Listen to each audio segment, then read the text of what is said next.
اقبال نام کا ایک بوڑھا آدمی تھا جو اپنی بیوی کے ساتھ گاؤں میں رہتا تھا۔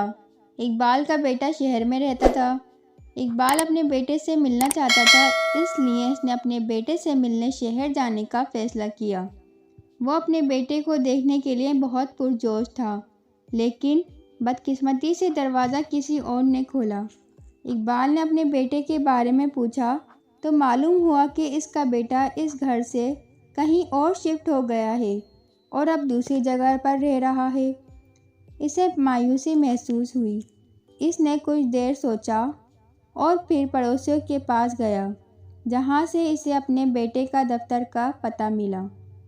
اس نے پڑوسی کا شکریہ ادا کیا اور اپنے بیٹے کے دفتر چلا گیا۔ اقبال دفتر پہنچا۔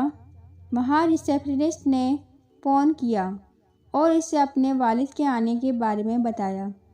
بیٹا اپنے والد کے آنے پر بہت خوش ہوا اور ریسیپشنسٹ سے کہا کہ وہ والد کو دفتر میں بھیج دیں۔ اقبال دفتر میں داخل ہوا تو اپنے باپ کو اپنے سامنے دیکھ کر بیٹے کی آنکھیں آنسوؤں سے بھر گئیں۔ تھوڑی دیر تک دونوں نے سادہ گفتگو کی اور پھر اقبال نے اپنے بیٹے سے کہا، بیٹا، تمہاری ماں تم سے ملنا چاہتی ہے، کیا تم میرے ساتھ گھر آ سکتے ہو؟ بیٹے نے جواب دیا، معاف کیجیے گا ابا، میں ابھی گھر نہیں آ سکتا کیونکہ میرے پاس کام کا بوجھ ہے اور اگر میں ابھی چلا گیا تو سنبھالنا مشکل ہو جائے گا۔ اقبال نے مسکرا کر کہا، ٹھیک ہے، آپ اپنا کام کر سکتے ہیں، میں شام کو گاؤں چلا جاؤں گا۔ بیٹے نے غمگین ہو کر اپنے والد سے کچھ دن اس کے ساتھ رہنے کی درخواست کی، لیکن اقبال نے یہ کہہ کر انکار کر دیا کہ میں آپ کو کام میں مصروف ہونے کے دوران آپ کو پریشان یا آپ پر بوجھ نہیں ہونا چاہتا ہوں۔ امید ہے کہ اگر آپ کے پاس کبھی وقت ہو تو ہمارے پاس آئیں، آپ کی ماں اور مجھے آپ کو دیکھ کر بہت خوشی ہوگی۔ اقبال نے کہا اور چلا گیا۔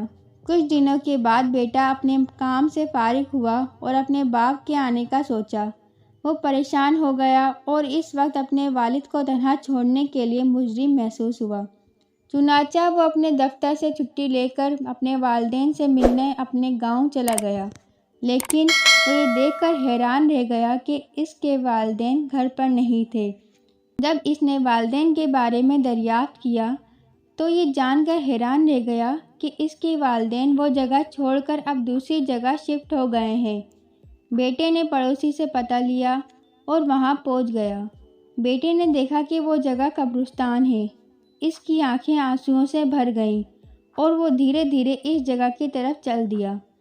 دور سے اس نے ایک ہاتھ اپنی طرف ہلاتے دیکھا۔ اس نے قریب سے دیکھا تو دیکھا کہ یہ اس کا باپ ہے۔ بیٹے نے بھاگ کر باپ کو گلے لگا لیا۔ اقبال نے کہا، کیا ہوا ہے؟ تم کیوں رو رہے ہو؟ بیٹے نے کچھ نہ کہا اور سر جھکا لیا۔ اقبال نے اپنے آنسو پوچھتے ہوئے کہا، تم اداس کیوں ہو؟ کیا کچھ غلط ہوا ہے؟ بیٹے نے جواب دیا، نہیں ابا، میں نے کبھی سوچا بھی نہیں تھا کہ ایسی حالت دیکھوں گا۔ آپ یہاں کیوں رہتے ہیں؟ آپ نے وہ گھر گاؤں میں کیوں چھوڑا؟ اقبال نے جواب دیا، بیٹا، میں نے تمہاری پڑھائی کے لیے قرض لیا تھا، لیکن کھیتی میں نقصان کی وجہ سے میں قرض ادا نہیں کر سکا۔ میں آپ کے پاس آیا تھا، لیکن آپ پہلے ہی اپنے کام سے پریشان تھے اور میں آپ پر اس پریشانی کا بوجھ نہیں ڈالنا چاہتا تھا، اس لیے مجھے اس قرض کی ادائیگی کے لیے اپنا گھر بیچنا پڑا۔ بیٹے نے سرگوشی کی، لیکن آپ مجھے بتا سکتے تھے، میں آپ کا بیٹا ہوں۔ اقبال نے جواب دیا، بیٹا، میں تمہیں کوئی تکلیف نہیں پہنچانا چاہتا تھا، اس لیے میں چپ رہا، مجھے بس تمہاری خوشی چاہیے۔ بیٹے نے اپنے باپ کو مضبوطی سے گلے لگا لیا اور معافی مانگی کہ باپ کی مدد نہ کر سکا اور اس دن باپ کو جانے دیا۔ اقبال نے جواب دیا، افسوس نہ کرو بیٹا، میں تمہیں دیکھ کر خوش ہوں اور میں صرف اتنا چاہتا ہوں کہ تم ہمارے ساتھ کچھ وقت گزارو۔ میں اور تمہاری ماں آپ سے بہت پیار کرتے ہیں اور اس بڑھاپے میں آپ کو دیکھنے کے لیے شہر جانا مشکل ہے۔ جب بھی آپ کو وقت ملے ہم سے ملنے آ جانا۔